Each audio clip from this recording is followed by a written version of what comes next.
ہنر بھی ہے، میرے پاس تجربہ بھی ہے، اگر تو مجھے کہے تو گھر اماں کے پاس چلا جا،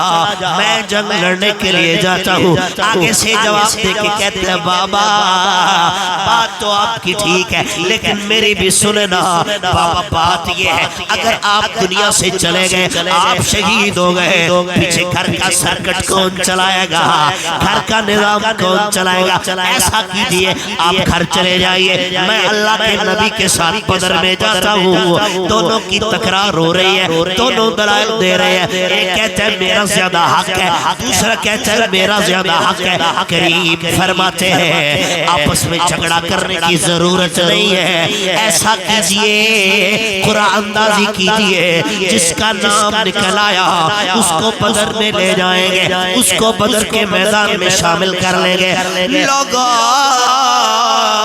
چشم فلک نے یہ منظر عجیب دیکھا ہے، ایک طرف باپ کھڑا ہے، دوسری جانب بیٹا کھڑا ہے، باپ کہتا ہے میں نے جام شہادت نوش کرنا ہے، بیٹا کہتا ہے میں نے جام شہادت نوش کرنا ہے، تکرار ہو رہی ہے، پاس ہو رہی ہے، مقابلہ ہو رہا ہے۔ جب قرآن نازل کی گئی اس میں نام نکلا جناب خیثمہ کے بیٹے سعد بن خیثمہ کا، بلند آواز سے نعرہ لگا کے کہتا ہے اللہ تیرا شکر ہے، یا اللہ تیرا شکر ہے، یا اللہ تیرا شکر ہے، تو نے مجھے اپنے محبوب کے ساتھ اپنے رستے میں جام شہادت نوش کرنے کے لیے میرا انتخاب کر لیا ہے۔ پیو اندھا میں جانے تو رہا میں جانے، سرکار نے قرآن اندازی کی تھی، نہ نکڑا ہے پتر دا اور نہ کہا میں آئے چلے ابا جی،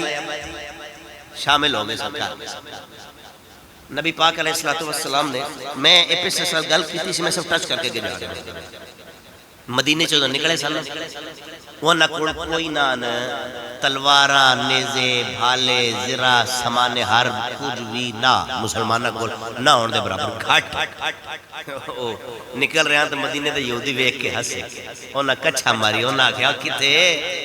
کہتے جا رہے ہو، وہ نہ کہا جنگ کرنی ہے توڑے ویرہ نہ